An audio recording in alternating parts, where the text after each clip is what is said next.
afternoon, ladies and gentlemen. Welcome into another week and another edition of Clark After Dark right here tonight, live and direct. Folks, you've guessed it. We're live and direct on RaceON.com as we are every single weekend for whatever racetrack we may be at when we're gifted to hold a microphone. And on Tuesday afternoons or on Wednesdays when you folks get to hear the pod, we're on here and we're jamming a little bit of Even Flow tonight by Pearl Jam. Not a bad tune, right? It's always been a good one to jam. It gets your blood pumping at a Shreveport Mudbugs game or anywhere else, really. It's just a good song. So thought we'd throw that one on tonight. Little Even Flow by Pearl Jam. Again, folks, we are on the horizon. Racing season is, we're just past the midway point as we are now, like we've talked about these last couple of weeks, we are officially in the dog days of summer. Folks, it's hot, hot outside like we talked about last week as well. And we've got super late models returning to the Arklatex region this weekend. The Revival Super Late Models return to Vivian, Louisiana, to the Arklatex Speedway on Friday and Saturday night. I'm headed up to call the United States Modified Touring Series action at Nevada Speedway in Nevada, Missouri on Thursday, and at the Lucas Oil Speedway, the Diamond of Dirt tracks on Friday and Saturday night. Really looking forward to those. Nevada, I think, will be around like the 58th or 59th different racetrack. I've announced that in my career, and I'm excited to go to a new place. I think it's going to be fun. The forecast looks a little sketchy right now, and I'm a little alarmed by it, but hey, I know that Todd Staley and the USMTS camp will do everything they can do to get this one on the road. Anyway, that's a long enough intro. I will say we've seen all the Dallas Cowboys, we've seen the New Orleans Saints, and all these football teams getting primed up and ready. Football season, folks. 1 month from today is week 1 of college football. I don't really talk about week 0 because it's not really worth it. Heck, the only matchup in week 1 that's even worth talking about is LSU and Clemson in week 1. The Tigers are going to go at it in Death Valley this time in LSU land, and it should be pretty fun and interesting to see what happens there. So football only 5 or 6 weeks away. NFL starts right after that. So welcome on my co-host of this podcast. I got 2 songs playing at once. I don't know what the hell just happened. We had a smorgasbord of songs right there. But Cortland Smith, he's going to join me now. He's the man with the plan. Cortland, sorry for all the racket there, man. How you doing tonight, big dog? I don't know if the man with a plan is the right term, but I'm a man that maybe can speak a few words. But yeah, you were jamming out over there 2 songs at once. I didn't know what was going on. I had one in left, one in one ear, and one in the other. But doing good, man. Can't complain a whole lot. Like you talked about, kind of this midpoint of racing season, and it's hot. The racing action's been hot, and boy, when you look down the barrel at what we got coming up these next couple months, man, it just keeps on, seems to intensify. So, man, we're doing good. I feel like I say that every time I hop on here, but any chance that we get to hop on here, like you said, blessed to have a microphone in our hands on some Saturday nights, and then blessed to come in here and talk racing with you, man. I can't be complaining about a whole lot. Absolutely. I know folks probably see I'm wearing my John Mitchell t-shirt today, John Mitchell Motorsports. I know some people may have seen it this past week, but John was admitted to the hospital on Thursday. He was having some stomach problems and some different things, but he had a bunch of tests done and ran on him. And hopefully John is on the mend. His wife, Kim, posted an update for him on Monday. I'm sure most of you guys have seen it by now, but it's personal to them. And I didn't want to mention too much particular details here on the podcast, but just want to say I was happy to hear that John was on the mend, and I wanted to wear my John Mitchell Motorsports t-shirt tonight. Of course, the Revival Super Late Models, he's been full-time with them this season, Cortland. And so I'm not sure if John is going to get the race, if we'll see the Team 5 Enterprise Super Late Model there in his Rocket race car. But I surely hope John's on the mend and he can get back to doing what he loves so much this weekend. They're waiting test results right now, but hopefully they'll get all good news and John will get back to, like I said, racing and doing something that he does so well pretty soon. Yeah, T's and P's out to the cat man, right? We're racing families, tight-knit bunch. We hate to see one of our guys get down with whatever it may be, right? Like you said, waiting on test results and all to come back. So hopefully we can get back here soon, get back at the racetrack and do what John Mitchell loves to do. What kind of 96s? These last few weeks, like, you just keep taking them all. So I'm going to let you give your 96s tonight up front, because I feel like you've got a couple super late model drivers, and I feel like I got a couple 96s that you don't have. So what do you got for 96s tonight? Well, look, I'm going to try to steal one of yours right off the rip. My boy from San Antonio, Texas, that old Jared Maupin. Come on. He's my 10 first dubs this year. Mods, factory stock, super trucks, pro trucks. It don't matter. Put Jared Maupin behind the wheel. He'll probably get a dub in it, right? He had a really good run going at the 30,000 there. And, love it when he comes to the Arklatex, but you absolutely know anytime you roll into his area, you're going to beat Jared Maupin in that 96 car. Another one I got that's kind of a sleeper. It might not be the 96 super late model everybody's thinking of, But RC Whitwell, the man that originally out of Tucson, Arizona, he's full time with the Comp Cam series this year, but was a former wrench for Garrett Albertson, hopped around with a couple different crews there in the last couple years. But he's sparingly raced late models throughout his career, right? Like RC Whitwell, it's not like he's a newbie to the sport. He was I would almost consider him a modified ace there when he was ripping mods a good bit back in the day.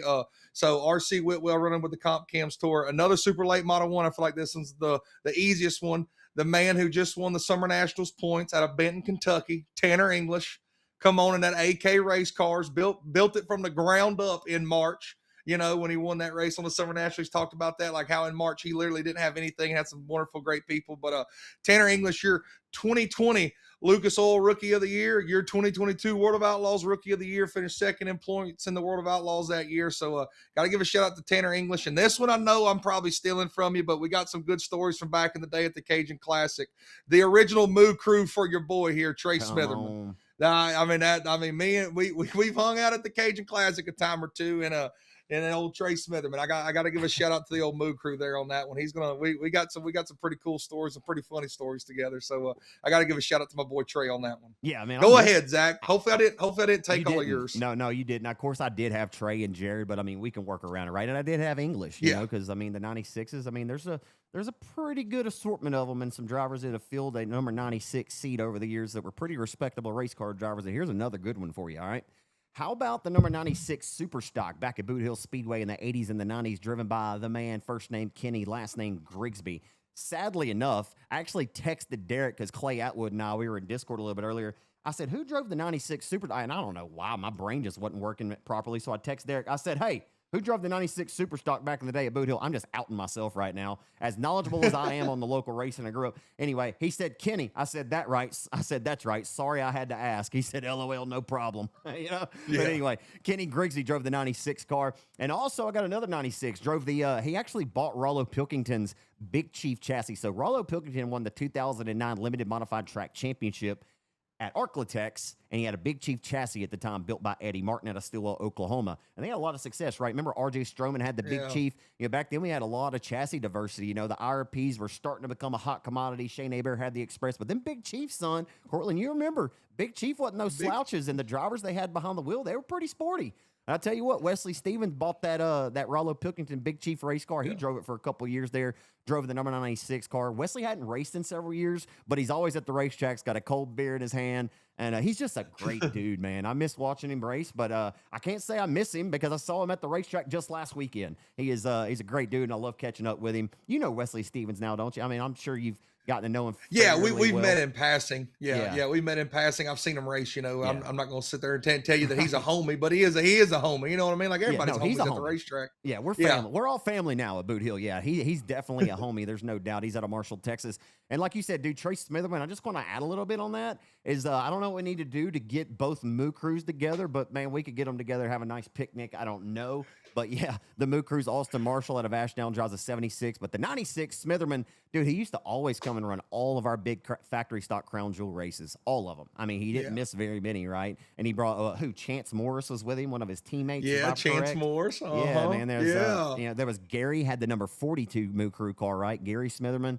But yeah, I'm sure Trey's going to get a kick out of listening to this podcast this week. He's like, you know what? They didn't forget about me. They still love me. Hey, he's still willing to go hot rod every once in a blue moon over at Kennedale Speedway Park, right? Like, he ain't lost. He knows how to still race a race car. But hopefully I can get over to KSP sometime soon and see my boy Trey Smitherman in the 96. Last one I got for you tonight. How about Slick Swain, huh?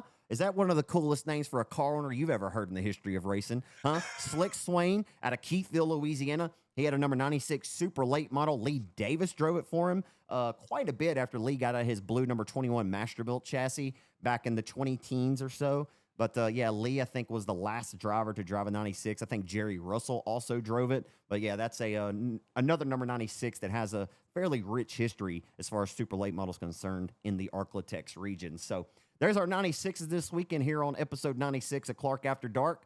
And first thing I want to talk about tonight, Cortland, is what did we learn this weekend, or what did we get reminded of? Because it's not like we just fell out of a tree and figured out that you can have a great race despite not having 100+ cars in your pits, right? Like, we know that we can have quality racing, and you don't necessarily have to knock it out of the park and have. I could take this conversation a couple different layers or a couple different ways right now, because I feel like as fans, Cortland, the perception, right? Like you pull up MRP and you're like, oh, Boot Hill's got 120 cars. You know, it's like, oh, it's another great night at Boot Hill.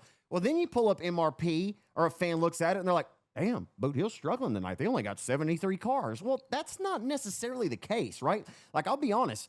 When I was walking through the pits about to go back up to the press box before the race night started, Cortland, Bubba Jones was in passing and I stopped. And I said, car count's a little down tonight, cuz. He said, yeah, and he said, I love it. He said, it'll be fine. He's like, I love these nights. He said, I love these kind of nights, cuz. Just straight Bubba Jones status. You know what I mean? Like, Yeah. he's good. He just rolled away on his white four-wheeler and went about his business like he was going to continue to do, whether we had 73 or 143 cars. You know what I'm saying? He's there to do his job no matter what. Just the same thing for Kennedale, same thing for 105 or any other racetrack. The goal and the expectation is always, sure, we want to have as many race cars as we possibly can in the pits. But the whole point of this conversation, Cortland, what I learned this weekend is you really don't have to have 100-plus race cars to have a successful night of racing at the racetrack. And this might be news to everybody, right? Like, oh, well, Zach, we knew that. Well, it kind of reminded to me, it was refreshing. Like, we put on a really, really quality show both Friday night at Texarkana, Saturday night at Boot Hill, had both of our lowest car counts of the season, but both racetracks produced, in my opinion, their best show of the year, both Friday and Saturday night. It's hard to say that because both have had some pretty good shows. I think 67 hands down had their best night of the year. Boot Hill, you could make an argument there, but 67 was really, really awesome, and the tracks were both on point both nights. So last year, and I told you this, Cortland, during the race night, that I looked last year on Fan Appreciation Night at Boot Hill in 2025, we had 106 cars. That event was held on August the 15th of 2025, but we also raced, so Saturday night was August 1st of 2026, obviously. We had 73 cars. And I looked last year on August 2nd of 2025, we had 99 cars in the pits. And again, I looked this past Saturday, and I was talking to Bubba when we talked about it, and he said the car count might be a little down because this time last year, you think about that discrepancy between the 99 and the 73 cars. That's not very many race cars you're talking about, to make up that gap there.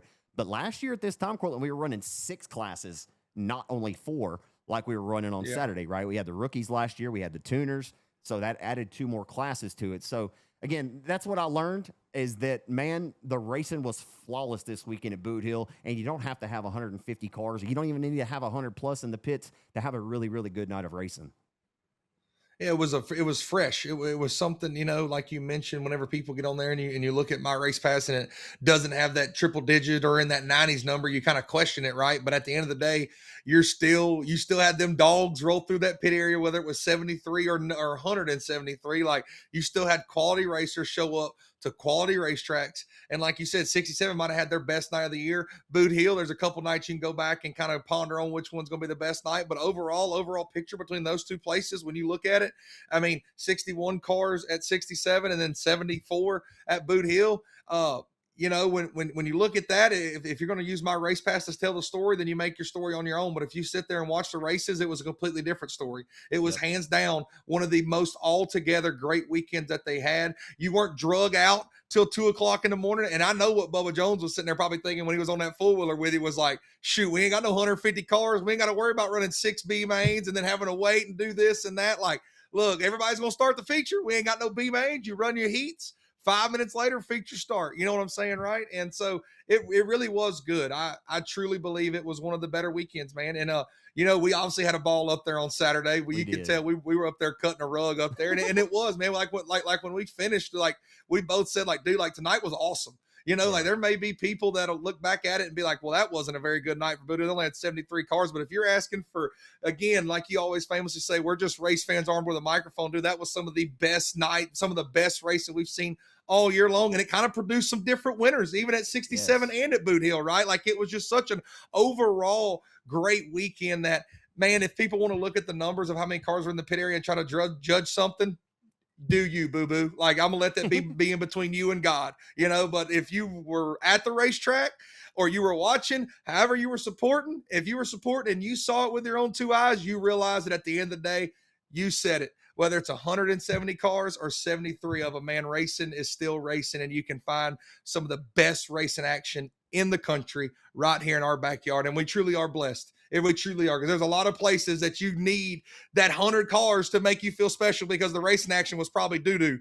But down here, we'll take our 61 and 73 cars and we'll still get some pretty darn good racing out of it. So, man, I really was like I talked about earlier, man, when we finished, it was like, dude, this was like a really good weekend. And it was very enjoyable. I hope the fans and everybody else enjoyed it, because it was, man, it just proves that point that you don't need that number. You don't need that stigma. I guarantee there wasn't a single person that left Boot Hill Saturday night or 67 Friday and was like, man, there was only 61 cars here. Like this was terrible. Yeah. Like there wasn't a single person that left that place worried about that. And that's the point I think that we're trying to get across, right? Like, dude, we are truly blessed in our region to have what we have and do what we do. I think I even sometimes put too much stock in a car count. I do, because I always want the racetracks to make money, right? Like I know that the racetracks are not making as much money or much money at all, right, on these lower car count nights. But like you said, it was refreshing, because like Friday night at Texarkana, we got a brand new Smith Equipment Company Sportster winner, Cody Scoggins, and he went right around the outside of the veterans. Adam Roy passed him right to the center, and then he goes down in Victor Lane. Dude, I've had 4 or 5 messages about this the last couple of days. I loved it. A couple people. So he started to say, I couldn't tell what he was going to say, actually, or I might have held off on it, but I couldn't tell. Cody Scoggins was fired up in Victor Lane. I couldn't tell where he was going to take it, but I said, just let it out. And he said, fucking right. You know, or something along those lines. But excuse the F word, ladies and gentlemen. But anyway, he yelled the F word, but the fans love it. They ate it up. They were like, yeah.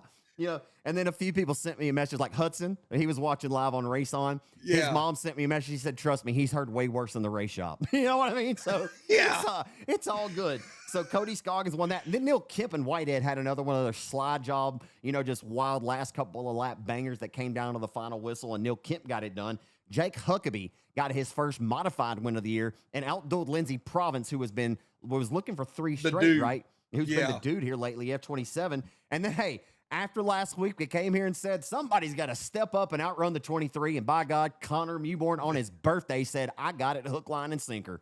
And the 36C of Mewborn goes to Victor Lane on Friday night and dethroned Tupper, as Tupper finished third. Tater Hyde, huh? How about him? He showed back up to Boot Hill on Saturday night in Hunter O'Keefe's B-Mod. I'm just telling you right now, if we're going to have Tater around at a B-Mod, I'm here for it. Like, give me all the tater you can give us, cuz. Tater tot, tater salad, I don't care. Like you said, mashed taters, give me Dustin Tater Hyde in a B-Mod. And I talked to him on Saturday when he was drawing in. I was sitting down there and talking to him. I was like, dude, like, I hope you're having fun. He's like, give me a couple more weeks. He goes, we'll get her lined out. But he goes, yeah, we're learning and we're having fun. So, I'm all about it too, man. It's that's what we need is that Tater Hyde to show up. We need Jason Ingalls to show back up in his B-Mod, right? Like, we've seen him race it off in other places, but like, get Ingalls back here in that B-Mod. Who knows? Like, man, just like we talked about before, like, it's not a bad class. It races really well. We just need a couple more people to get on the ship with it, right? So it'll be good, man. But it was cool to see Dustin Tater Hyde behind the wheel of an old 3-link car again. I know his inner being was really happy about it this weekend. Absolutely. Man, let's talk about this limited modified race at Boot Hill on Saturday night while we're talking about Boot Hill and what a great night of racing it was.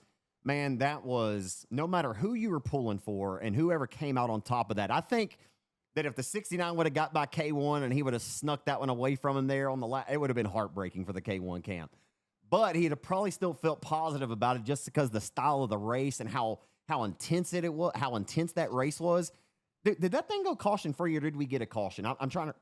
2 cautions early on, but it was like 17 laps green flag to finish it out. But man, Stephen Guidry wins his first feature at Boot Hill since July the 28th of 2023, and his first win since 2024 when he picked up 2 down at Sabine Speedway.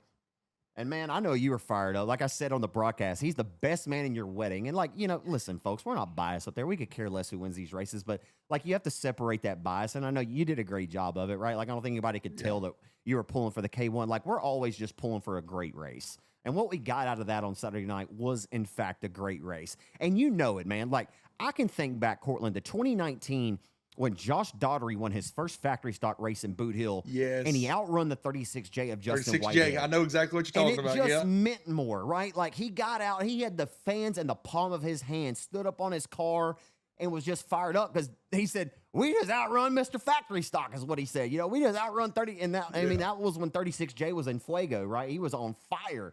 And same fashion, the 69 is on fire right now. So anybody that can show up and just run with him, much less outperform him right now. Stephen Guidry started on the pole, and we said it. We looked at each other before the race went green. It said, whoever wins the battle into turn one. I mean, we didn't say he was going to for sure win the race, but we said whoever wins this whole shot in turns 1 and 2 is going to dictate this race. And I'm telling you, Stephen Guidry showed up to Boot Hill Speedway in Greenwood, Louisiana on Saturday night. And folks, I don't know if something was different, but that son of a gun was confident, and he meant business because he piloted that express race car, PTS Power K1 down into 1, and he didn't lift until he saw Jesus Christ, son, okay? He hooked the berm at top left right across the nose of 69 and set sail on the 3, and he led every single lap of this feature on Saturday night. And I'm telling you, you'll look at MRP, and you're like, oh, well, Guidry, well, I bet he had to work for it. Well, you damn right he had to work for it because the 69 threw some bombs. He threw some sliders. He threw everything but the kitchen sink at the K1 to get the win. And Stephen Guidry comes out on top. What a race. Like, truly, if you haven't seen it, fans, y'all go back and watch it. It really is worth watching. What a race. You won't see any closer nose to tail, high side hustling along the razor edge, thin line that Boot Hill Speedway had around the top side this past weekend. You won't find a much better race than that right there. And yes, I was very pumped up for the homie. I do a very good job of keeping. I think everybody can say that I most of the time, Stephen, we always make the joke like, man, I couldn't pump you up too much because I know people know that we're homies and I can't sound biased up there. So I don't think anybody can ever say I'm biased towards them. But sometimes I make the joke like I'm sometimes too hard on you because we are buddies. But I'll say I was so pumped up because honestly, man, a couple years ago he jumped on the Mobag suspension bandwagon with me, and I got him over there on the dark side, I guess you could say. And man, me and him worked together on a little package deal, and he does all the work during the week. I'm not trying to take no credit, but man, he's run like second and third so many times, and in the day and age where heck, you go a year and a half without winning at Boot Hill, you're going to make some oddball change. You're going to go change your shocks, change your springs, whatever you do. And he always believed in Mobags. He believed in me. And, we got him a little package there. And, dude, he drove the absolute snot out of it. I ain't going to make this about me. But he, like you said, he started on the pole a couple times with a 69, but he didn't drive her off into turns 1 and 2 and slide them immediately, right? Like, we've seen it happen. And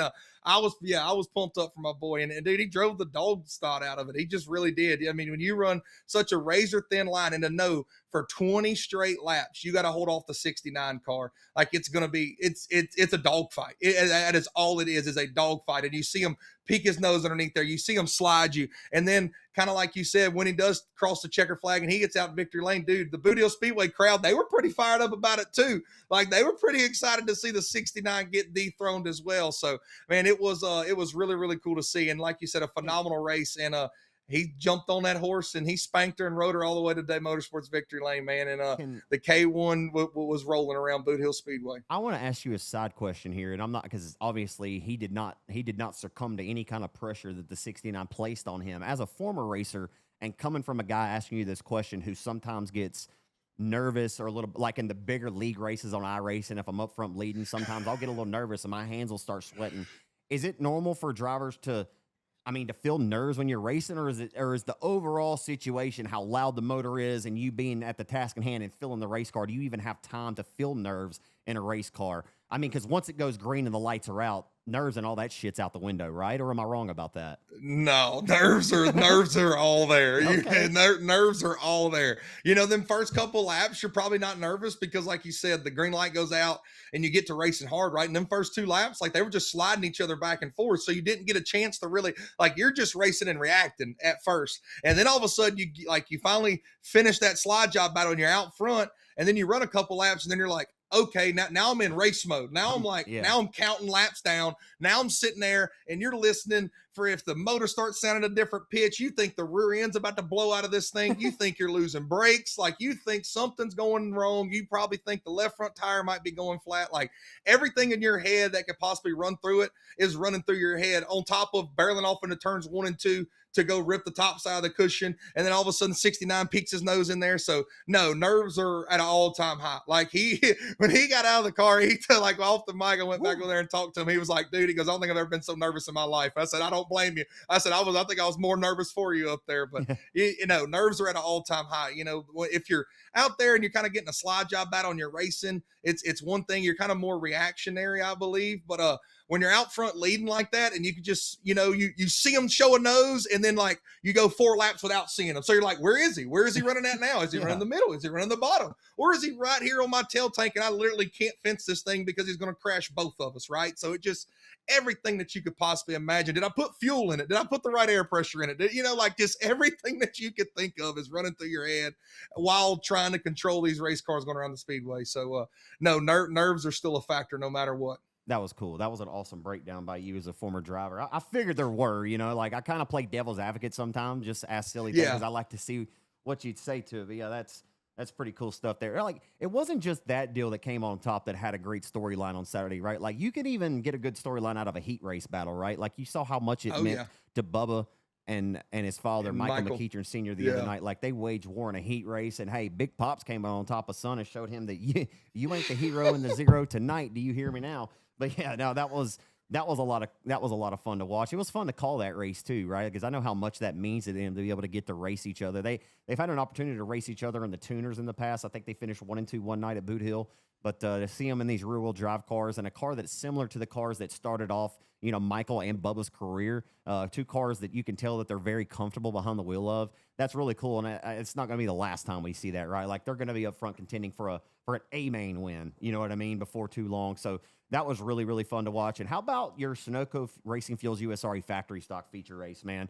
Vic Case scored 2 wins at Arklatex last year, but had never won at Boot Hill coming into Saturday night. And, man, to see his emotion down there in Victory Lane after winning it, because if you know it, Cortland, if you win a factory stock race in Greenwood, Louisiana, any Saturday night, whether there's 18 factory stocks or 43, when 36J and the Club 20 are in the field, it's like, you got to go, and you got to go now. And one of those restarts got a little sketchy, man. Kemp, I haven't had a chance to talk to Neil or Burford about this, but Neil, I don't know, it was just kind of an ill-timed move on the restart, and Neil just slung her off in there on the bottom and slammed it right across the nose of the 18 of Burford as Burford was leading the race earlier, knocked him back to 4th or 5th. I think that's where he finished, was 4th or 5th. But, yeah, that was kind of a wild dude. And, hey, Vic Case was up on the wheel because he said, "Thank you very much." Oh, about knocked the camera off. But, yeah, he cut under with the slider, the cross under. And, man, he set sail and he held him off from there. Like, Vic Case drove a flawless race on Saturday night. Yeah, he restarted like 4th in that whole transaction, and by halfway down the back straightaway, he had the lead, right? Kind of like you talked about I don't know if Neil was trying to throw a slider or he was trying to go in there and like slide up to Jamie, and he was going to leave a lane outside, and Jamie didn't know what was happening. Either way, the 2 made contact. I don't think nothing was intentional, just one of those situations where you didn't know what the guy was going to do out there. But yeah, Vic gets up there and does the same thing, right? Like, he gets the lead and he's running the top side of Boot Hill Speedway, and he's got the best in the business, hounding it, breathing down his neck. And that Battle Wagon chassis, though, man, we've seen it. It's always got speed, right? Like, we've seen Scotty Case, Vic Case, whoever's behind the wheel. I mean, they can go out there and lay some laps down. And you could just tell by the emotion when he got out in Victory Lane how pumped up he was and how much it meant to him, right? And in the fashion he did it, he drove his way, kind of had to race. He didn't just start on the pole and it was given to him, right? Like, he kind of had to work his way back through the field. He started up front, but he kind of fell back, like I said, 4th or 5th on that restart that ended up taking the lead. And one deal is when you start up there and you're racing and you win. I'm not saying it doesn't discredit it any, because you earned your starting position in that feature race. But when you fall back and then you got to drive back by them guys and then hold on to that race lead, dude, it was impressive, man. And I know Vic and them were very happy about it. And it's cool. Like, we talked about how refreshing it was this weekend to see different winners. It's not guys that have never won before, but it's guys that whenever you look at that card of factory stocks at Boot Hill Speedway on that Saturday night, I'm not saying that you wouldn't choose Vic Case to win, but how many people would have really put their money on Vic Case when that A-main started, when you got 36J Club 20, Jamie Burford, who's been hot the last couple of weeks? I mean, when stuff like that happens, man, it was really cool to see Vic Case pick up the win. And I've got to give a shout out to my boy Ethan Probasco. He's slowly been finding some speed, but he finished 4th this past weekend at Boot Hill. So I don't want the 7L Junior. I want him to get a little love, because on a restart, dude, everybody went there to kind of protect that bottom, and he went to rip the top side. And if it would have stuck, he might have drove her off into 3rd behind. He might have passed Jamie Burford for 3rd, but the man got 4th this past weekend at Boot Hill. So I want to give him some credit.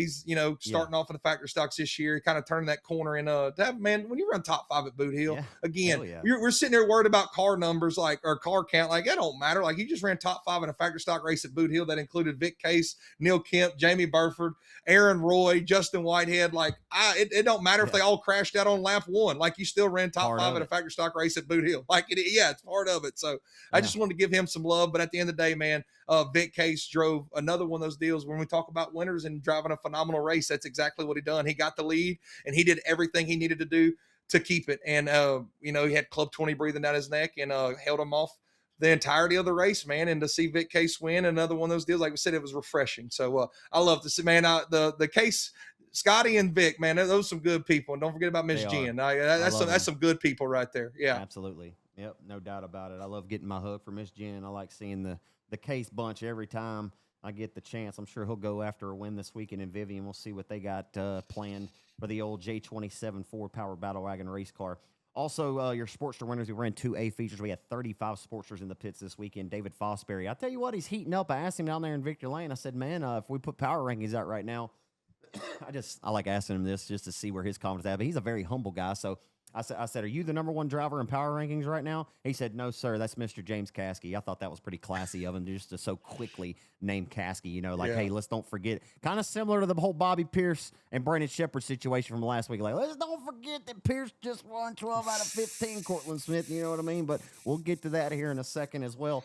By the way, I know we have a lot of people that listen to this podcast that aren't from the Arklatex, and I just want to thank all of y'all because I'm sure that there's moments on this podcast where y'all fast forward because you have no idea what goes on at Boot Hill Speedway on a weekend, and I totally understand that. But we also do, for all of you folks that aren't from this general area, that don't pay attention to Arklatex regional racing, that I feel like that's my service. Like, I have to come here. Like, if I'm at the racetrack, I got to talk about what happened there. But we will get to some of this other regional and national stuff too, so y'all just continue to bear with us. But, we always talk so highly of our racing around here because it really is good. Like, I assure you we're not trying to sell anything. So any of you folks that maybe don't have a RaceON, I encourage you to maybe check it out sometime. Like, we got the 10,000 win King of the Hill coming up soon. I'm not sure what's racing up against it that night, but like, hey man, if you're just hard against it, like you want something to watch, some good racing. Hey. Like, dude, I'm telling you, I really truly, I mean this. Like, you folks would not be disappointed if you tune in and check us out on a Saturday night.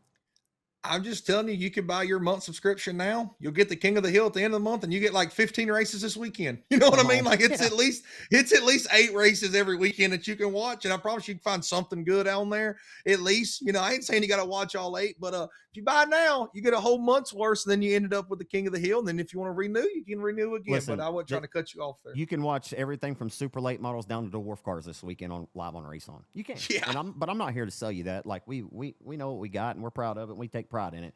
It's just like we're proud, just like all of you folks are proud of your local racetracks. We love our local racetracks too, and we try to talk them up as much as we can. And I know sometimes, like, there are a lot of races that are on the RaceON platform. Like Kennedale race this past weekend, and if it's something notable, like, sure, I'd love to go through it. But if I went through every single track, obviously I talk about the ones that I'm at and present because I have a firsthand knowledge about it, and I was there and can talk about it a little bit easier. And I can't go through and watch every single broadcast right before I get here to record this podcast on Tuesday. But I do the very best that I can, and I try to talk about all of the great state of Texas racing, not just the ones that I get to, if things that are notable or need to be talked about. So, not to explain myself or anything, but I think anyway, I'll just keep going from there. I have a good one for you tonight, man. All right, this is an interesting question for you. Which current dirt track racer, and I mean, I would assume that we're going to narrow it down to our particular region, but there might be a driver, right? Like, we saw where Dallin Murdy came from, right? Racing stock cars up in Iowa. Like, who's the next Dallin Murdy? My question to you is, which current dirt track racer would you like to see get an opportunity to race a super late model or a class other than the one that they are currently in? Like, we can name several drivers, and I'll start it off for you to give you a couple of examples to help you out here. As far as versatility, and I just mentioned the Dallin Murdy connection there, we saw Dallin Murdy and how good he performed in a stock car, right? His dad, Damon, set him up for success, and he could win a stock car race anywhere in the country as long as the 20 RT of Ricky Thornton Jr. doesn't show up. I'm just kidding. I'm kidding, Dallin. Dallin listens to our podcast, so I'm going to show him some love here. Dallin, we love you. We'd love to have you on the podcast sometime in the future. Dallin proved himself in the stock car ranks. Obviously, drives for Greg Bruning now, the Bruning Rock Products, number 16 or 13 AK race car. I love the new number style on the 13 for Murdy, by the way, but that's neither here nor there. But no doubt that Jeffrey Abbey could get the good out of a super late model. He's won in everything he's ever driven. Hell, he went up we're in the Camping World Truck Series at Eldora, right? We had him on our podcast a couple of months ago. But I think Jeffrey Abbey, I'd like to see him because I think his cool, calm demeanor in a race car would actually serve him well in a super late model. I know a super late model requires you to get up there on the chip and bang that thing off the boards, but I think that's what would make a guy like Jeffrey Abbey actually good in a car like that because he knows how to dial it up and get aggressive when he needs to, but he's really, really good at conserving tires and conserving his equipment. I think Jeffrey Abbey just kind of with that Dallin Murdy type deal. And Cameron Starry, well, I'm thinking about stock car guys, right? Like Cameron Starry has really proved himself this year, right? He's got over 15 wins on the year, and stock car guy from another. Shelby Williams is oh so smooth as well in a stock car. So yeah, it's funny because I don't know that National Super Late Model Racing Cortland was necessarily looking in the stock car ranks a couple years ago before Dallin Murdy, but I tell you what, they had better start looking now because there's a lot of really good talent sprinkled all throughout. And I got a lot of more other good drivers and things that we can list here, but who do you kind of got? Man, I got one. This might be a little off the wall. You took Jeffrey Abbey, kind of a local guy, and I got some more local guys, but there's one that could just right off the top of my head. Jim Chisholm out of Osage, Iowa, my boy. That. Put Jim Chisholm, USMTS national champ. The dude showed up and won the national championship for USMTS running out of a gooseneck 38-foot trailer, right? Put Jim Chisholm behind the wheel. I'm not saying he does real oddball stuff on the modified program, but he's kind of going in there and maybe changed up the modified world a little bit. Just bought Skyrocket chassis, I believe, right before we went on and recording this. I'm scrolling Facebook, and I think he just bought out the modified portion of Skyrocket chassis from Kelly Shyrock. So pretty cool to see. But Jim Chisholm would be one that I like, kind of a national guy. And then just off the rip, dude, could you imagine if Buddy Kofoid drove a late model? That would be could you imagine if Buddy Kofoid drove a late model? I'm just saying, dude's got 10 dubs this year. What is he, second in outlaw points and in the sprint car world? Hey, I know we don't talk about sprint cars a whole lot, but we do watch it and we respect them. We mad respect them dudes because they are they are certified drivers, but also they probably got a few screws loose in the head to drive the car off in the corner as fast as they do sometimes. But dude, could you imagine Buddy Kofoid getting behind the wheel and ripping one of them late models? I'd pay to see that. You talk about wanting to show up and watch a dude qualify on the fence. Give me Buddy Kofoid. I like that. I know I went national guys on this, and then we got, like I said, we got some local guys, but Jim Chisholm, he's one of them, kind of like Jeffrey Abbey, kind of maybe a little more a little more, I say laid back behind the wheel, but he can turn the wick up if he needs to. But then throwing a Buddy Kofoid in there and just let him go knock the deck out of it for 30 laps at Fairbury. Dude, it would be absolutely insane. It would. Hey, this makes me think, and maybe we could be the one that spearhead this, but you know how super late model guys are and how they feel about sprint cars. I think the sprint car guys would be more than happy to try it out, but I think a lot of guys are a little apprehensive about getting in these death traps, as they quote or talk about. Sprint cars are a little dangerous. They are far more dangerous than a super late model or really any other discipline that we race on dirt. But wouldn't it be cool if you took your top 5 from the World of Outlaws points and took the top 5 from the sprint car points and swap them? Put Donnie Schott, which Donnie's raced a super in the past, but put David Gravel. Be fair. Put David Gravel in a super. It would be really cool to see how quickly they could adapt, because I'd love to see Bobby Pierce in a damn sprint car. I don't think Abby Joe would like it too much, but I'd love to see the 32 or Brandon Shepard in a sprint car. They would. Oh, we did get to see Brandon Shepard in a sprint car. I was about to say, Shepard used to race sprint cars back in the Gap. Yeah, I was about to say, old B-Shep raced them a few times. But, dude, that would be really cool. It did just the crossover effect that, and maybe we say we spearhead this. Somebody that's way more important than we are that listens to us, that we have no idea. They're hearing our idea, and because of flow racing and stuff like this, they'll probably have something put together for next year. But it all stemmed. We'll take the credit for right here on Clark After Dark with two goons sitting here talking about racing on Tuesday night. But that would be, I would love to, I wouldn't say race, necessarily race or whatnot, but I would love to see go out there and have mock qualifying runs and just see how far off the times are. Say, let the sprint car guys go out there and make their lap, and then let the late model guys hop in the sprint cars and make their lap, and just see how far off the times will be, and vice versa. The sprint car guys and late model guys then qualify late models. So it would be really cool to see in the crossover. And then, I think you'd find out at the end of the day who your certified all around versatility drivers would be, right? You know, we all know that the probably best one in the business right now is that dude named Kyle Larson, but it would be cool to see what the guys right now that are top 5 in outlaw sprint cars and late model points, throw them in there. Heck, throwing a couple Lucas guys in there. It don't matter to me, but it would be a cool event to see. You know, when Justin was, and listen, Justin's still only 36 years old, so you can't say he's not in his prime, right? But I'd like to see I'd like to see Justin Whitehead get an opportunity to maybe drive a super late model. There was some years back when Billy Wyatt, I don't know, like maybe something could have been in the works, maybe to drive one of Catman's late models. Obviously, it never came to fruition. But I don't know. I think it would be cool to see him behind the wheel of one. I mean, he was impressive in that CDR modified a few years ago, and I'll be honest, I was kind of hoping that he would have stuck with that thing a little bit longer, right? And went and tried to hunt a USMTS check or something maybe in the future. Obviously, we've seen Boone Evans and Dustin Hennigan's versatility, right? What they can do in a factory stock and what Boone can do in a stock car. Obviously, Boone can race factories as well. He's raced limiteds. He's raced B-mods. Anything that he's ever had a steering wheel in his hand, I think Boone Evans has really, really showed himself these last 4 years. These last 4 calendar years is like he has stepped up to a different level, and I think he just continues to prove himself time and time again. What Cody Smith has showed his versatility, right? He can drive a mod, anything that he gets behind the wheel of. And how cool would it see to be? People are going to get a kick out of this. Paul, I love you. All right, but I'd love to see Derek Grigsby in a B mod. Yes, I've seen him race a super late model before, right? He drove Doug Engel's car in an SUPR late model race at Boot Hill back in 2012 or 2011, I believe.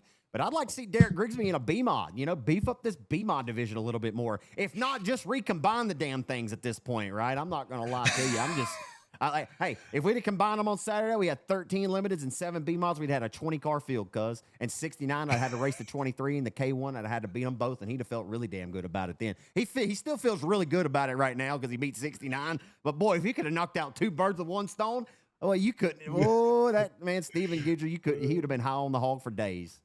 That man wouldn't have been able to pull back. He wouldn't have made it to the tech shed. His head would have been so big. He wouldn't have made the exit of turn 1, cuz. Like, let me settle down on recombining them shit. You know what I mean? Like, I'm just saying stuff to get a rise out of y'all. Like, I'm not behind the scenes really trying to but like I'm saying the last few weeks, they run them together at Texarkana. They run them together at Rocket. I know we're sanctioned over here, and that's why we can't do it. And it's fine. You know, I'm happy with whatever we got, but we got to have more. We love it. Listen, Cortland, we got to have some more. I'm going to say it. We got to have more than 7 B-mods. There's like 30 or 40 of them in the area. I know it's hot. It's the dog days of summer. But guess what, ladies and gentlemen? It's been hot every summer from now until 1973 when that racetrack first opened. And I'm telling you, we need more than 7 B-mods at the racetrack. I don't know. Hey, and I can't call Colby and Connor out because you know why? They race every single weekend. So if they want to take one weekend off in the dog days of summer, I'm not here hollering at you, Connor and Colby, and I'm not here hollering at anybody. I respect on maybe why you didn't race this weekend. I would just personally like to see more than 7 B-mods. As I completely got off the tangent here. Like, back to this deal, like drivers we want to see in a super or a different division. We've all seen John O. Whittington. We saw Stephen Whitaker Jr. We saw Shane Hebert all in a super late model. Matter of fact, Shane Hebert won his first ever super late model start back on April the 7th, 2012 at Boot Hill Speedway in a super late model race. Yeah, man, like we could go this place. And I'll be honest, I'd like to see Trevor Cogburn in an IMCA modified, right? He's been dominating limited modified ranks and the IMCA ranks all over Texas. I want to see Trevor Cogburn in a full-blown IMCA mod and go up to the Super Nationals and make his presence felt. I think he'd probably make some hay up there. There ain't no doubt about that. But anyway, before I get too far on a tangent, I could just keep naming. Hey, as a matter of fact, as I ramble here a little bit more, I sent this message to somebody earlier, and this man sent me a pretty good list, and I just figured I'd continue to share. He said, this is my list of guys who have never been super late model regulars in order. Derek Grigsby, Justin Whitehead, Mark Underwood Jr., Dalton Faulkner. Boy, that would be fun, wouldn't it? It's watching the old 27 hammer of super. Neil Kemp, David Winslet, obviously crate late model guy. Josh Martin, first one I've heard on that. Colby Mewborn, CJ Howell, all factory stock guys pretty much. They've all driven a factory stock on that list. And this is a good one. They sent me, guys I'd like to see in a late model in all caps again. Please bring me back Ray Moore. Please. Your daughter has graduated high school. She's moving on to the next portion of her life. It's time, Ray Moore, to get a super late model. Zach Clark is not going to stop until Ray Moore's back in a super late model. He is not. He will see the 93 ride again at some point in time before he hangs up the announcing gig. That is his, I swear, that is his one goal. The 93 will ride again in that sweet orange, white, gray, and black machine. He will make it, or he will make one more lap at least. We have got to bring the Pelican 100 back, and I think that might do it. Like, you bring the Pelican 100 back, you got to bring the two-time champ back with it, and bring Timothy Colt back, and the Pelican 100's got to come back at some point. Tyler Townsend, it'd be cool to see him back racing just in general, right? Hey, Chris Hennigan raced a super late model at one time in his career. Kyle Cummings, right, won the first ever super late model race at Arklatex in May of 2007. Racing Jason Ingalls, Gary Christian, and Chase Del Rio raced the crate late model. He's been racing a factory stock at Super B. I'm just happy to have Del Rio back in the saddle again. So that's all I got, I guess, on that. If you want to add anything else, that was completely off the cup and totally just kind of thought up on a whim. You listed about 48 different guys. So I don't know if you said this one. I don't know if you said Neil Kemp.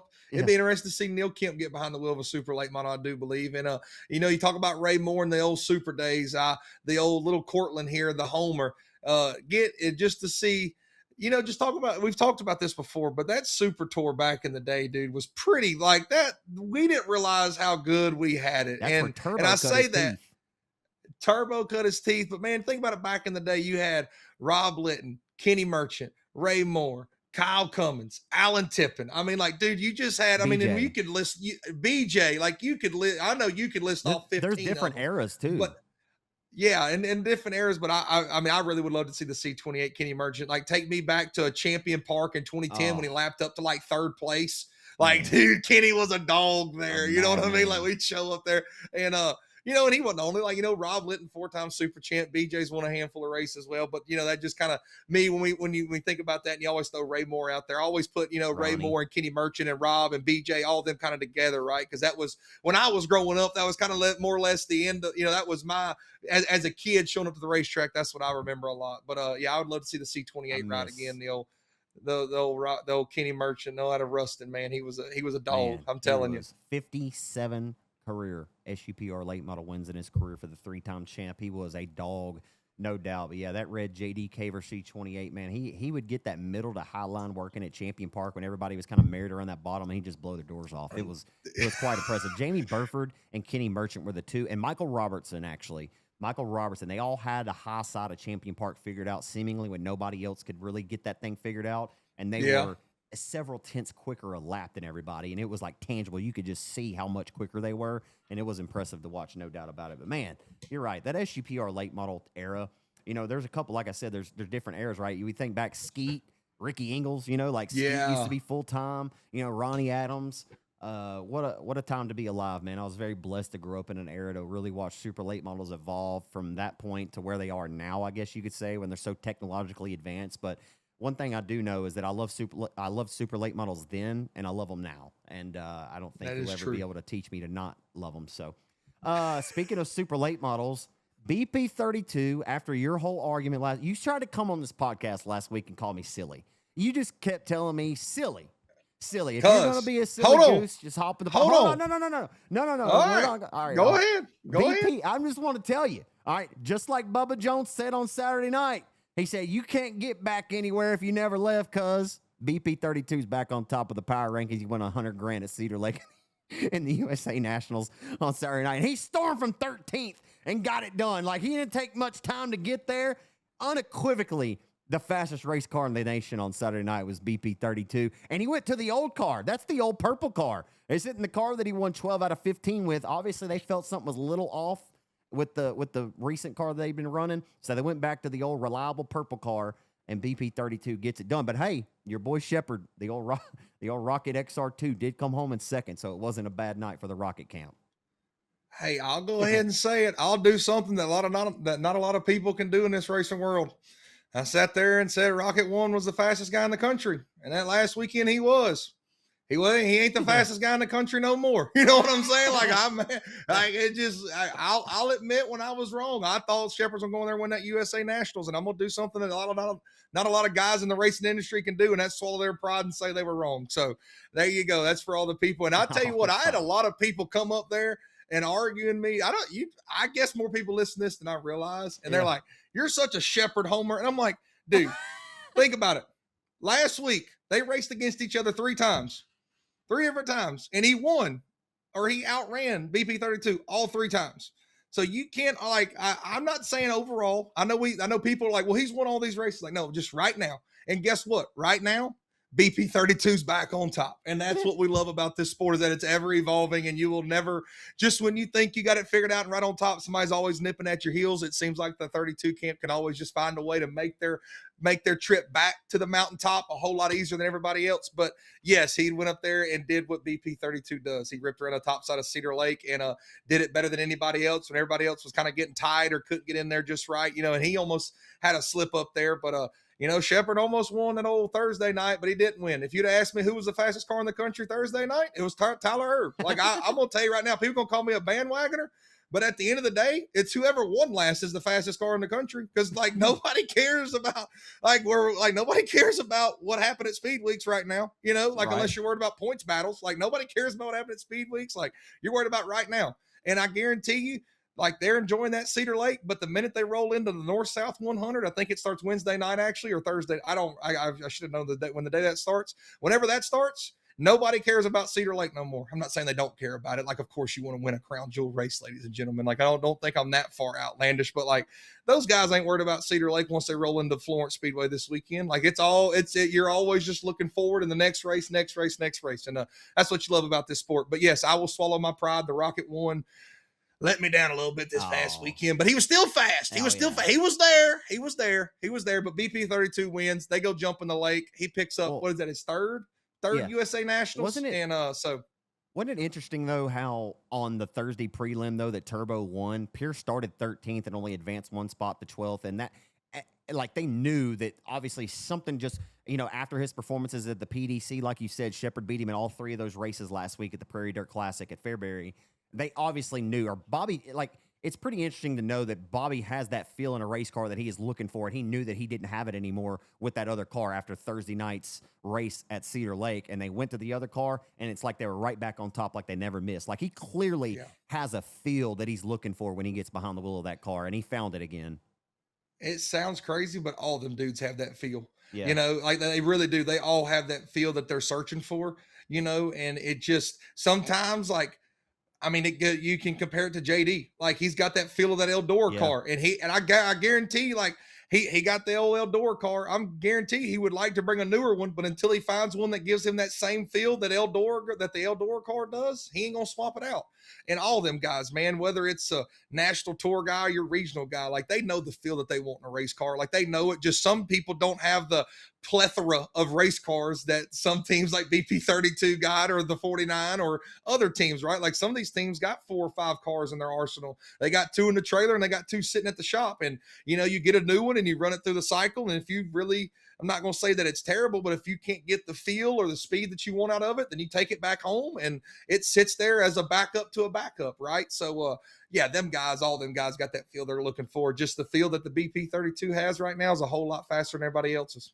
Well, it was a small debate last week as to who was number one, and I don't think Pierce appreciated the doubt. So I think he showed up. Yeah, this he weekend. Probably heard this and goes, "This guy right here is a silly goose." Well, I know he has listened to our podcast a time or two, because I'm pretty sure JT's Trackside Catering, my buddy up there, Jeremy Thomas, has sent him the clips, and he's actually trying to give BP 32 on the podcast for us before Boot Hill. And yeah, I haven't personally reached out to Bobby because I don't know. I mean, I've met Bobby a couple, when they've come down to Boot Hill the last few years, but like, I don't expect him to know who I am. So, hey man, come on my podcast, blah, blah. So we'll try to get that worked out, and hopefully we can get him on here before too long. But here's the question though, is we know the 32 is really good at Florence, right? He's won he's won the North-South 3 or 4 times already in his career. The first one he beat Scott Bloomquist, and that was at Donnybrook that night. But does the 32 win the North-South 100 this weekend?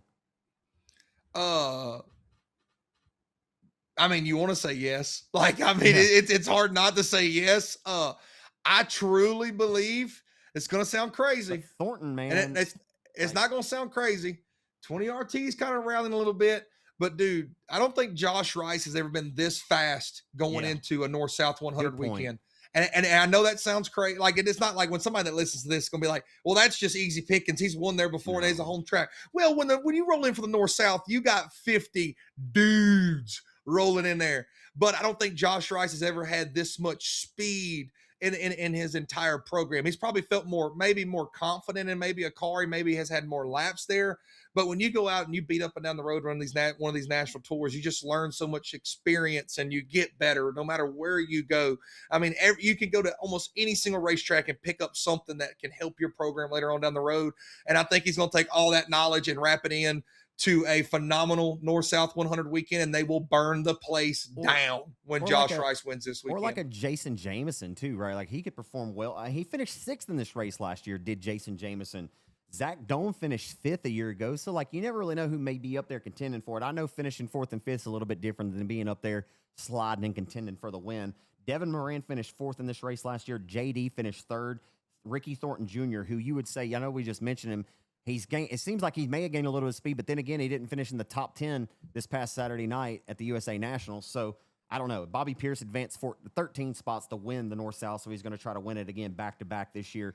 Overton was top 10. Hudson was top 10, and Corey Hedgecock I was about to say, Huddy's been, Hudson, dude. Huddy won that B main Saturday and then drove all the way up to the 4th, I think. Yeah, drove all the way up to 4th past 16 cars. Like, Huddy's one of them guys that wouldn't be surprised if he's able to pull it off, right? Like, we can take the easy pickings. Like, is BP32 going to win the North-South 100? Yes. I mean, I think you could easily say that. But, you throw some different names out there. And if you're asking me for two guys that maybe not a lot of people are going to talk about going into the weekend, I think some people will mention Hudson O'Neal, but Josh Rice and Hudson O'Neal, those are my two guys that I think can maybe pull one out of the hat there that most people might not have on their bingo card right now. Absolutely. For what it's worth, Brandon Shepard advanced 6 spots and finished 12th in last year's North-South 100, but you would definitely make the argument that the Rocket One is light years ahead right now from where they were at this race 1 year ago. So, yeah, I feel like it's 32. And another thing. It's 32 in Rocket One right now, no doubt. Like, Mike Marler could go in there and have a good run this week. He could. You never know, but what were you going to say?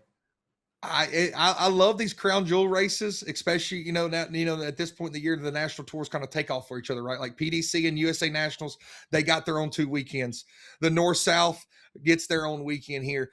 And I love to see it because also the mind game of, like, Brandon Shepard had the race to lose essentially, but he's not racing for points on the World of Outlaws deal at the PDC or USA Nationals. So they could throw caution to the wind. And I'm not saying he threw caution to the wind at the PDC or USA Nationals, but you're not sitting there worried about points racing. You're just worried about going to win.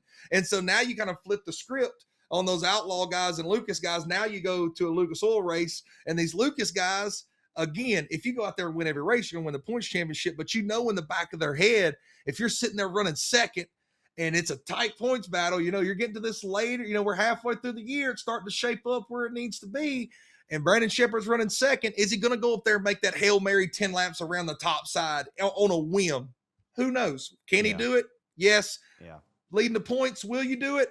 I don't know. And that's why they get paid the big bucks to drive and not this guy right here. Which that also, and to your point, that also is what makes the 32 so dangerous as well for this race because it's a non-World of Outlaws points race for him, right? So, yeah, it does. It makes him a little bit more dangerous, I think, where he's able to go into these big crown jewel races like at Eldora. Last week, I know USA Nationals is a World of Outlaws points race. But, yeah, he's kind of able to come in and just focus on winning. You know what I mean? You don't have to worry about points. So that's dangerous for the competition. Quickly, over and under. This race, the North-South had 51 cars last year. I think it's going to be over and under 51 cars. Over. Yeah. Taking the over. I do, too. Taking the over. I think they'll definitely have more. The format is really cool. The format, because they run split features on 2 prelim nights. Yeah. So, like, guys can show up and they know 48 cars are going to run a night, like race almost every single night. And I think that when they first started this, I think they may have had 51 and they started every single one in the prelim feature. So I think guys will show up when at least for 2 nights out the weekend, that 48 guys are going to get to run a feature race and get paid. That's definitely going to pull more cars. Like, how do you not get more than 51? I think it will be. Yeah. All right, I saw a pretty interesting question on social media posted last week by Skylar Marler that asked this question on social media and said, should you wear your own racing apparel / your own racing shirts? He says no. What do you say, CS? Because I say you do whatever the hell you want, right? Like, if people want to judge you or think that you're arrogant or I don't know, whatever their description of why you might be wearing your own racing shirt, and if they want to judge you for that, but because you're marketing yourself or popping your shit, and that's a them problem, in my opinion, right? Like, hell, I want to get some Clark After Dark shirts made. Will I wear one? You bet your sweet ass I'll wear one. Am I a racer? No, I'm not a racer. Do I care to market myself? I mean, yeah, maybe a little bit, if it's a good looking shirt, like it don't matter to me if it's a logo. I don't care. Like, I mean, I'm not going to wear a shirt that's got Bill Clinton on it. You know what I'm saying? Like, I'm going to wear a shirt that, might support the things that I care about. You know what I mean? Like, I don't know. Where are you I just thought it'd be a good conversation for the podcast because I do see some drivers wearing their own apparel. And then I see this whole taboo conversation. And it's not that Skylar Marler's the first person to ever ask this question. I just wanted to take it and use it for the podcast to ask you, is it okay to wear your own apparel? I say yes. What do you say? Man, I can't say no because I've definitely worn my own t-shirts before, but I kind of throw a limit out here, like hats. And if you got the crew shirts, like if you got one that just says like a card that has the card number and the sponsors, no, you can't double down. No, by no means. Don't double down. Don't walk out there with 7S hat, 7S shirt, 7S shorts, and black and purple shoes. You will need to go hop in the pond. Okay. Yeah. But, I can't say I'm against it. I'm going to say this. I don't want to see you wearing your racing t-shirt for 3 straight days at a big show. That's where I draw the line. I really don't want to see you really wear it a whole lot. I'll give you the credit and let it slide every once in a while. But like, if I see you wearing your racing t-shirt for 3 straight days at a big show, that's where we draw the line right there. Like, Bud, like you got to stop. You got to stop. I'm sorry. I'm sorry. I'm just saying, like, I know I can look at myself and I can point right here and go, I was a silly goose at one time, but I've learned from my mistakes. I've learned from my mistakes. I don't double down. I got my old crew shirt that says Racing for Darty. I know I got that stuff. I wear that. That's for a different purpose, I feel like, but at least I never wore it for 3 straight days. I see some dudes do that and I'm like, bruh, I'll give you a shirt just so you don't look like a silly goose. Hey, here's the question off of this.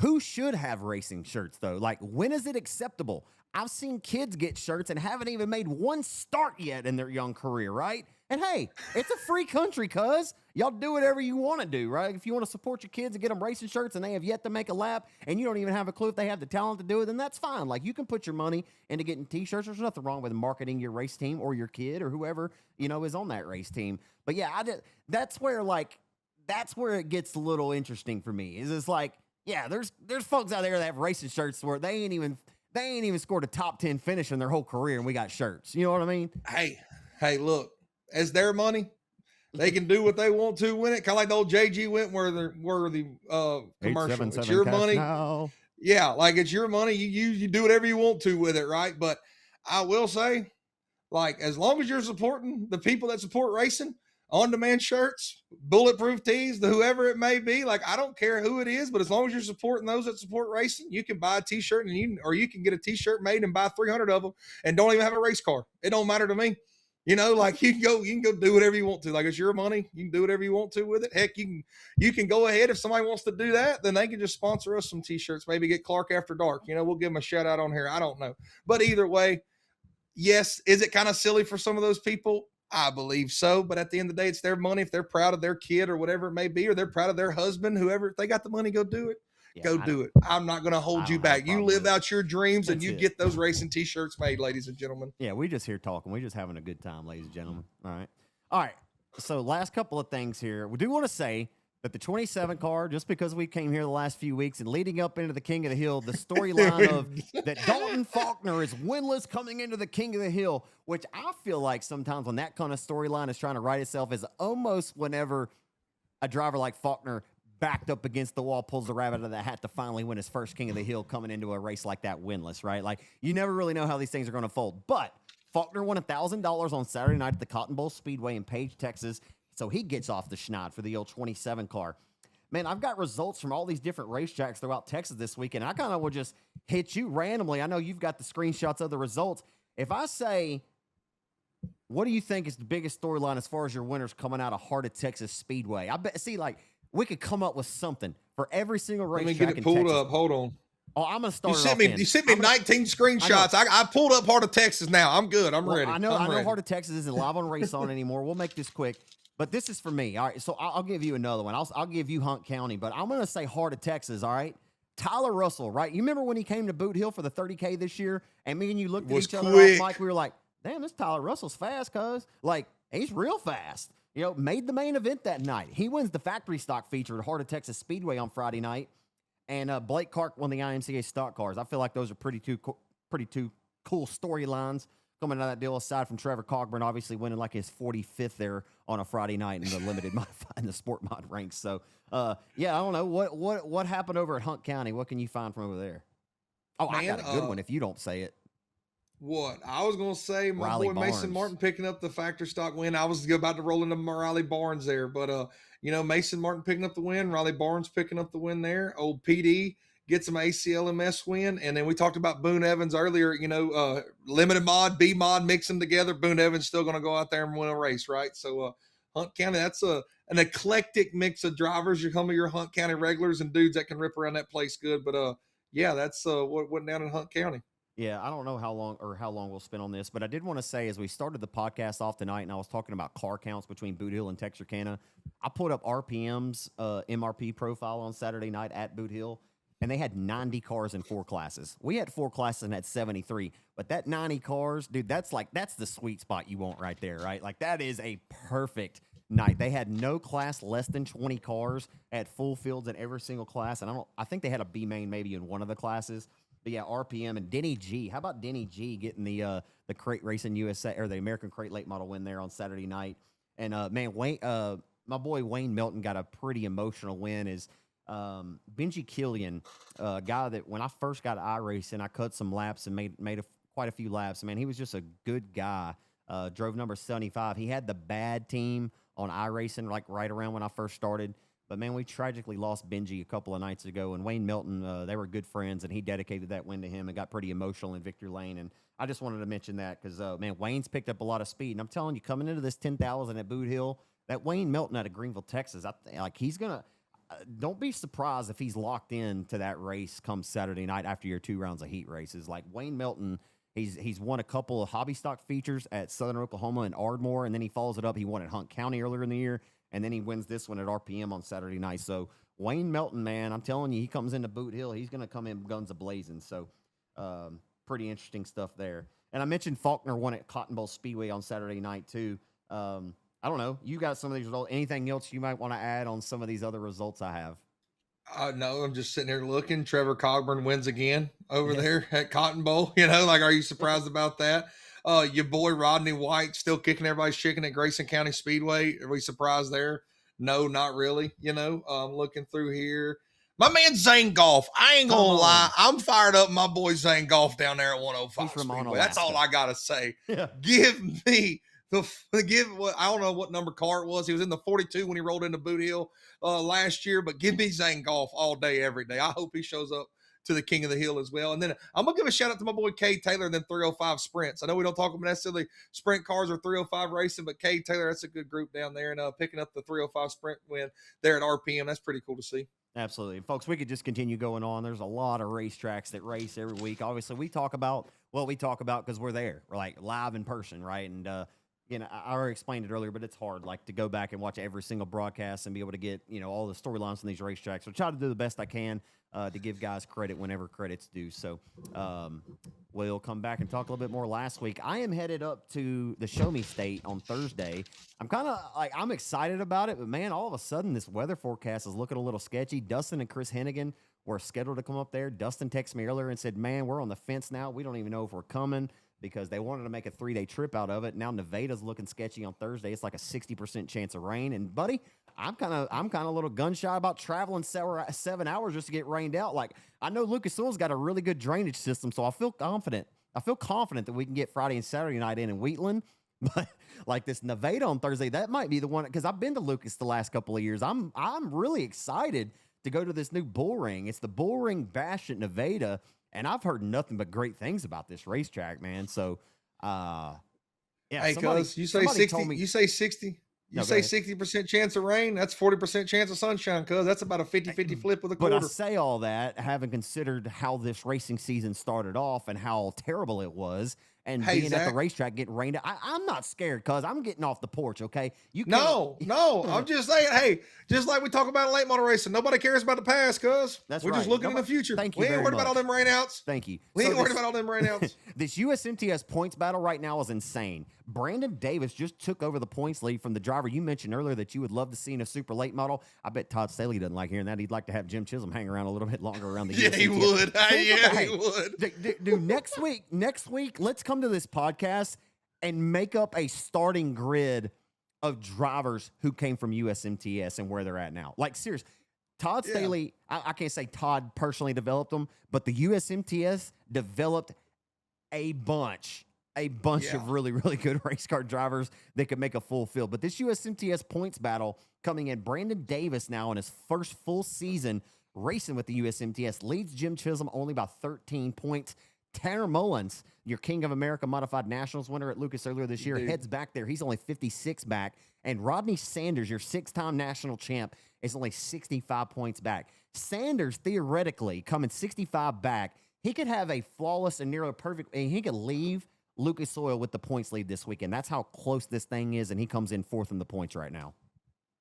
Those 4 guys, it's gonna be a good one. Like it's gonna be cool to see it run out. I mean, and you mentioned Tanner Mullins rolling back to Lucas Oil Speedway, and as quick as that old 2 car was, like I wouldn't be surprised if Tanner Mullins leave this weekend with the points lead, right? I mean, we know Brandon Davis is a shoe. We know Jim Chisholm is a shoe. All these guys are shoes, man. We've said it on here until we're almost sick in the face about like USMTS is still good. You still got talent down there. I don't know why this stigma, maybe USMTS ain't as good as what it used to be, but boy, it's still pretty dang good if you ask me. So it'll be interesting to see how that points battle goes.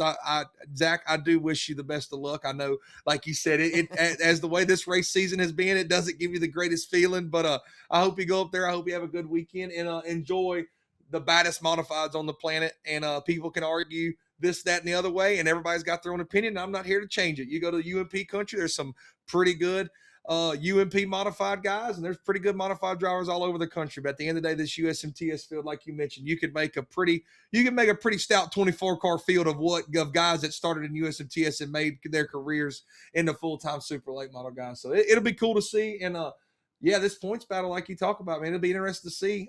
Never sleep on Rodney Sanders, even though he's in fourth. Like you said, he could have a perfect week and essentially have the lead. But I know Brandon Davis, Jim Chisholm, and Mullins ain't going to give him the easy road to do that. Absolutely not.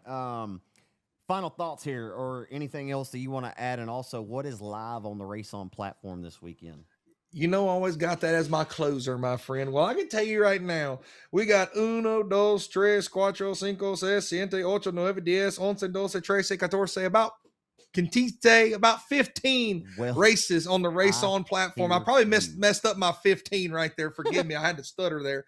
My country accent came out. You got Lafayette County Speedway. This is all on Friday night. Lafayette County Speedway up north. Revival Super Late Models back in the dirty boot at Arklatex. Bring back the Pelican 100. You're going, aren't you? We can still wish that they're going to, but I'm just saying, let's have a good turnout here. Fans show up, support that deal so the Pelican 100 could come on back home. Revival at Arklatex, 1,500 to win mods at Boyd. The Southern State Modifieds are at Hunt County Speedway. On Saturday, Cotton Bowl, I-37, Springfield Raceway in Missouri. The Stems Modifieds, I always go check out Stems. Stems Modifieds is at Abilene. Revival again at Arklatex, a 2-day weekend here. Grayson County Speedway, RPM. And the All-American Showdown and Junior Limited Modified Nationals is at your Rocket Raceway Park on Saturday. So, again, fans, we talked about it. It was a shameless plug earlier. We talk good about what we love, and we love our regional racing scene down here. But if you buy you a RaceON subscription right now, you get all those races, plus all the races next weekend, and all the races on the weekend after that, and then the 10,000 to win King of the Hill where you get to listen to me and old ZC for 3 days straight. So I don't know what to tell you. I can't sell it to you. You can watch, like you mentioned, Zach, anything and everything in between on a dirt track. You can watch it all here on RaceON for a smooth $40. And I don't know how much more to say. Like I said, there's 15 plus races on RaceON this weekend. I just gave you the list, and it's going to be a good weekend. Fans, go find a way. Go get your tail. Go put your backside trackside, right, ZC? Yeah, well, this is the last thing I want to say, and we'll talk about this real quick before we get out of here. I saw the unfortunate news this week that, and I know that this race track was not any longer on the RaceON platform, but I saw STRR South Texas Race Ranch is no longer. It's closed. I don't know if it's indefinitely. It says right now it is until maybe somebody else. I know that Owen Pittman has poured his heart and soul in that place, man. I've had a ton of great experiences and many of memories that'll last a lifetime. Truly was one of my favorite racetracks to go. Like every December, like that was my season ender, right? Like I'd go down to the South Texas Shootout. I've been down there probably 8 or 9 times. I've been to Corpus Christi. That's the longest drive that I typically make every year, but it is one that I look forward to every single year. Not necessarily the drive, but I tell you what, when I saw that news, I was pretty heartbroken because I know how well the fans will support that place when it's ran and operated properly. But they've got all kind of crazy things going on right now with ownership, and I don't know all the details of that, and I don't really plan on getting into the nuts and bolts of it because it seems to be quite the shitstorm, unfortunately. But I just hope that they can find a way, and I know that I-37 Speedway, I've heard some rumblings, through the racing vines that maybe I-37's out of promoter next year, and I think Ray Doyen's stepping away. So, man, I just hope somebody can step up because potentially losing 2 racetracks in South Texas would be devastating to racing in general in the great state of Texas. And I think it's very important that these 2 racetracks find a way to survive. And I don't know how you do that. I know it takes time. I know it takes money. I think it takes people that are dedicated to the sport. But, man, it makes me sad seeing potentially one racetrack for sure, South Texas Race Ranch, going away and not knowing if a ends in sight or if a comeback's in the future. I just hope that some way that it can, because, man, there's a lot of families, a lot of really, really great race car drivers that are in that area that I look forward to seeing every year that are not going to have a racetrack to go to, Cortland, anymore. And I've seen quite a few. I saw Daniel Preston's wife, Cassie, shared something, and she's heartbroken about it. That's what they do. That's just like we do up here. We go to a racetrack every week because that's what we love to do. It's our passion. And we come on here and we talk about it every single week. And the fact that they don't have that anymore is heartbreaking. And I don't know what is going to be the future of I-37 Speedway, but hopefully that something gets worked out and we can continue racing, because losing 2 racetracks down there would not obviously be good for the overall health of racing. So that's what I got on that. Yeah, it's not good at all, and like you said, I definitely for sure don't know all the situations, but I hope something can get worked out, man. Because like you said, I mean, it's what a lot of people know and love, and it is hard, and we can sit here and talk about we don't want it to end, but at the end of the day, it's gotta make some type of sense to somebody to want to do it right. It's a tough situation where we're in right now, especially this day and time. And we know that, like, I'm not saying we know, like we sit here and on a racetrack, but we know it's not easy on nobody to do this stuff. And we appreciate the ones that have tried, even if it wasn't a success. We appreciate the ones that did try, that did stick their neck out there and put it out there on a limb. And maybe they tried for a year, maybe they tried 2 races. It doesn't matter. If you try to run a racetrack and keep something going, man, then I appreciate you to whatever extent it may be. So, but yeah, it's something that you definitely don't want to see happen. And it's like you said, it's what people love to do. It's what we love to do on the weekends. It's what a lot of people love to do on the weekends. So I hope they can try to find some way, find some sliver of hope, and find somebody to keep it going. Absolutely, folks. He's Cortland Smith. I'm Zach Clark. Thank y'all for listening to us here to the Final Whistle. Be blessed and be a blessing. We'll see you at the dirt track. Later.